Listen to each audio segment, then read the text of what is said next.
എന്താ ജ്ഞാന സമൂഹം? ലോകത്ത് അറിവ് ഉത്പാദിപ്പിക്കപ്പെടുന്നത് പാറ്റന്റ് പോലെയുള്ള നിയമങ്ങളിലൂടെ കുത്തകവൽക്കരിക്കുകയാണ്. എന്റെ ആണ് ആ സ്വന്തം. അമേരിക്ക GPT എന്ന് പറയുന്ന അമേരിക്കയിൽ വളർന്നു വന്ന ഒരു ആധുനിക ആർട്ടിഫിഷ്യൽ ഇന്റലിജൻസ് കൊണ്ടുള്ള സംവിധാനമാണ് GPT. അത് നമുക്കെല്ലാം അറിയാം. അതിൽ നമ്മൾ ഒരു ഒരു ഒരു ഒരു ഒരു കത്ത് എഴുതണം എന്ന് പറഞ്ഞ് അങ്ങനെ ഒരു നിർദ്ദേശം കൊടുത്താൽ ഒരു 5 മിനിറ്റിനുള്ളിൽ ഒരു 5-6 കത്തുകൾ വരും. നമുക്ക് ഏത് കത്ത് വേണ്ടി സെലക്ട് ചെയ്യാൻ നമുക്ക് എടുക്കാം.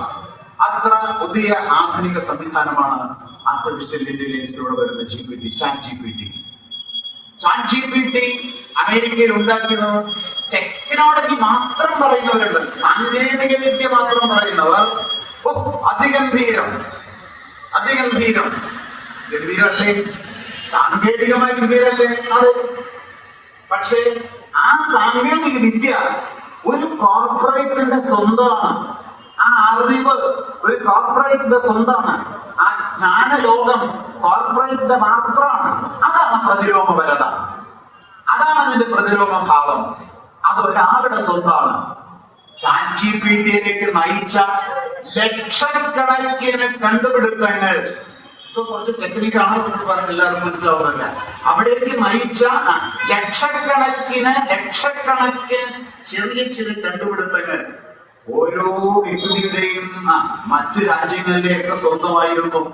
അതെല്ലാം ഉപയോഗിച്ച് അൽഗോരിതത്തിന്റെ പുതിയ രൂപങ്ങൾ സൃഷ്ടിച്ച് ആർട്ടിഫിഷ്യൽ ഇന്റലിജൻസുമായി ക്ലബ് ചെയ്ത് ഒരൊറ്റ കണ്ടുപിടുത്തം മാത്രം നടത്തിയപ്പോൾ ആയിരക്കണക്കിന് ലക്ഷക്കണക്കിന് കണ്ടുപിടുത്തങ്ങളുടെ എല്ലാം ഗുണം മനസ്സിലാവുന്നു. ഒരു വ്യക്തിയുടെ സ്വന്തമായത് എത്ര പ്രതിരോധമാണെന്നോ ഒരു വ്യക്തിയുടെ സ്വന്തം. അത് വെച്ച് പണം ഉണ്ടാക്കണം. അതാണ് ഞാൻ പറഞ്ഞത്, നോളജ് വെച്ച് പണം ഉണ്ടാക്കണം. നോക്കൂ, ഇതിനെതിരെ യുദ്ധം ചെയ്യാൻ കമ്മ്യൂണിസ്റ്റുകാരേ ഉള്ളൂ, ലെഫ്റ്റേ ഉള്ളൂ. അതിലൊന്ന് ചൈനയുടെ ഒരു ഉദാഹരണമാണ്. ഇങ്ങനെ ലോകം മുഴുവൻ ഈ ഡിജിറ്റൽ പ്ലാറ്റ്ഫോം വന്ന് അത് ഒരു വ്യക്തിയുടെ സ്വന്തമാകുമ്പോൾ ഉണ്ടാകുന്ന ഫ്യൂഡൽ കോൺസെപ്റ്റ് ഞാൻ പറഞ്ഞു. ചൈന അതിനെതിരെ പുതിയ ഒരു സംവിധാനം ഉണ്ടാക്കിയിരിക്കുന്നു. അതിന്റെ പേരാണ് DeepSeek. കേട്ടോ, DeepSeek. എന്താ അതിന്റെ പ്രത്യേകത? ഇതേ പ്ലാറ്റ്ഫോം തന്നെയാണ് ചൈനയും ഡാറ്റയിലൂടെ ഉണ്ടാക്കിയിട്ടുണ്ട്. ഡാറ്റയാണ് എല്ലാത്തിന്റെ ബേസ്. വലിയ പ്ലാറ്റ്ഫോം ചൈന ഉണ്ടാക്കിയിരിക്കുന്നു. നോക്കൂ, ആ പ്ലാറ്റ്ഫോം ഒരാളുടെ സ്വന്തമല്ല, അത് കോമൺ ആണ്. ആ പ്ലാറ്റ്ഫോം കോമൺ ആണ്.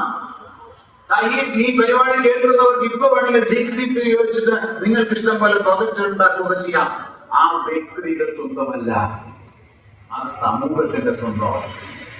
ഇതാണ് ചെറുത്തുനിൽപ്പിന്റെ ഒരു ഭാവമാണ് ഞാൻ പറഞ്ഞത്. ചാറ്റ് GPTയും DeepSeekഉം തമ്മിലുള്ള യുദ്ധമാണ് ഇപ്പൊ നടന്നുകൊണ്ടിരിക്കുന്നത്. ഒന്നൊരു വ്യക്തിയുടെ സ്വന്തം, ഒന്നൊരു സമൂഹത്തിന്റെ സ്വന്തം. ഒരു വ്യക്തിയുടെ സ്വന്തം ടെക്നോളജി ഉണ്ടാക്കിയത് മുതലാളിത്തം, ഒരു സമൂഹത്തിന്റെ സ്വന്തം ടെക്നോളജി ഉണ്ടാക്കിയത് കമ്മ്യൂണിസം, സോഷ്യലിസം.